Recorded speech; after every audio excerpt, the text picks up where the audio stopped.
Hello everyone. In this video we will continue our learning of unit testing and we will explore how we can use NUnit with .NET. So let's start. Before starting, let's have a few questions you might have in first lecture. What are those questions? So is unit testing means automated testing? No, not at all. Unit testing, we have learned what is unit testing and what is automated testing. You may do your unit testing by manually or by using some tool and automatically. Can black box testing be automated testing? Yes. Black box testing or white box testing has nothing to do with automated testing. So you can do your black box testing by using automation, or you can do your white box testing using automation. We have seen the example of login screen where we talked about Selenium, that is black box testing, and we were doing that using automation. Who does unit testing? Tester or developer? So because here some programming is involved, so it's better that if tester is going to do, tester should have some programming background, or normally developers do the unit testing. Okay, now let's start with NUnit. NUnit is an open source unit testing framework for .NET applications specifically. You can go to this link and check what is NUnit, and you can even explore its code. Okay, what we are going to do, we are going to create a simple application, console-based application. We may have Windows application even, or web application, but we will create a console application, and then we will create a class library project to hold, which will hold our test cases. We will install a NuGet package, and then we will install extension and unit test adapter. And the important point is here, we are going to use the latest version. Currently it's 3.11. So if you are going to use this version 3.11 or 3 point something, you should install an unit test adapter 3 extension. But if you are going to use lesser version, for example 2.0, then you need to install an unit test adapter 2. So this is important point, otherwise you will face some errors. Then we will create a class, and then we will create our test methods which will test our logic here, right? So let's start, don't waste time here. Okay, so I'm going to create a new project here. It is going to be test application, console application, and unit practice 2, and then we are going to create a class which will hold our logic here. So let's create a new class here, add new class here, and let's give name magician to it. This is the same class which we have seen in part 1. Okay, I'm going to write a method here. So here we have written a method do magic, which is taking a string parameter and then checking if it's ABC, returning 10, if it's XYZ, returning 20, otherwise returning 30. It's a simple method. It does not have any external dependencies. So now what is purpose? We want to test this method using unit testing approach with the help of NUnit framework. Okay. So next step is that we are going to create a new project. We are going to add new project, which is class library type project, this one. And let's normally you keep the name of this project the same name of your project you want to test, and then you add tests at the end. This is just a convention, no hard and fast rule. Okay, I'm going to delete this class. Okay, and now we are going to do step number 3. Step number 3 was regarding installing the package. Okay, I'm going to step number 3. I'm going to copy this statement from here. You can install the package. We need to install the package in this project. You can install the package by using this option here, or you can go to tools and then NuGet package manager console, and then you can paste the statement here. Make sure that the right project is selected here. Okay, I'm going to press enter. It will download the packages and it will install the packages package in this project. Now the next step is that we need to install NUnit test adapter, right? I'm going to tools menu, then extensions and updates. Here I have already installed in my Visual Studio, so you will see this NUnit 3 test adapter. So you can search this in online, and then you can install it, and then you can verify in the installed section if it is appearing or not. Okay, the step number 4 is done. This is step number 4, check and install NUnit test adapter 3. Now we need to write a class which will contain our test cases. I'm going to add a class here. So normally we name the class according to the class we are going to test. So I'm going to test magician class. I will name it magician test. Add it. This is just a convention. It is not I mean any restriction or constraint for you. You may name it anything. And then you are going to apply an attribute it that is test attribute here. Okay, you are going to apply a test fixture attribute here. Then you need to add relevant namespace. Fixture spelling are wrong, and then you are going to add its relevant namespace here. And then you are going to write your methods, which are called test methods, and these test methods are going to perform your test cases. So let's start. I will normally these methods are public void. You will understand later why. I mean there's no use of any other type other than void.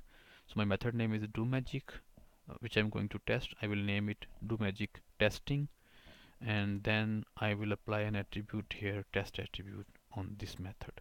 Okay, so these are the steps we have done here. Okay, all the steps we have done. Now this test method normally contains these three things, and we normally call these AAA: arrange, act, and assert. Arrange means you will prepare the expected result, some variables, and then you will call the actual method, provide the input, will get some output, and then you will check if the output is matching with expected result or not. Okay, so let's do it. I'm going to call the method of magician class, right? And I am getting error. It's telling me that you need to add magician class. I'm going to add its reference. It's not available because I had not added reference of my project where the magician class exists. So now I'm going to add the reference of that class. Now if I click control dot, it is telling me that you need to add this namespace at the top. I have added that. Now I can create its reference and then call it method obj dot, let's add semicolon, obj dot to magic, and we'll provide some input to it, and we'll get some result here. Let's say R. Now this is my act part. This is act part. What is in arrange part? In arrange part, I can create a variable of type expected result. Okay, I know that in this case I'm expecting 10 as the output. Now how I'm going to compare this variable with this variable? We can simple use if else, but in test framework we use the assertion approach, right? So we have assert class which has some methods, for example r equal method, where you will provide both values to it, and it will compare them, and if both values are same, it will return true. It means this method is passed.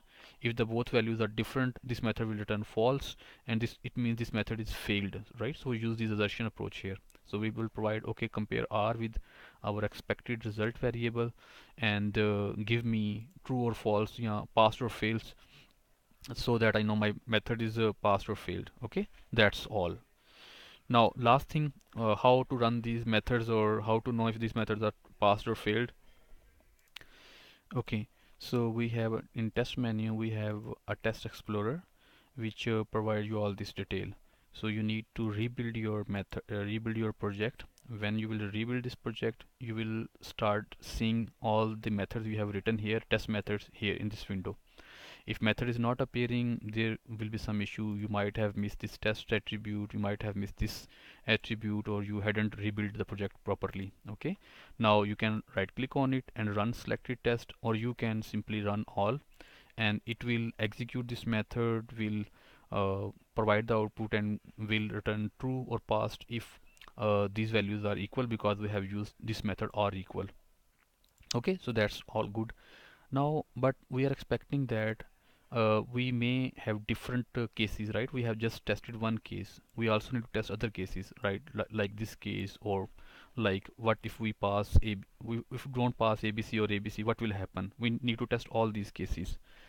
So one approach can be writing multiple methods, right? Copy this method and name it 2 and 3 and test with all other options and then run. The other option can be, we can make this method parameterized. Okay, like this one.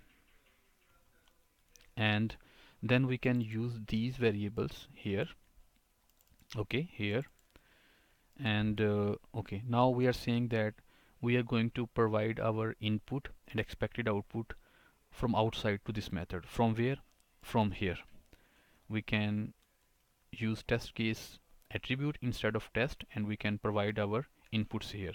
So we can say in case of ABC my expected output is 10. In case of XYZ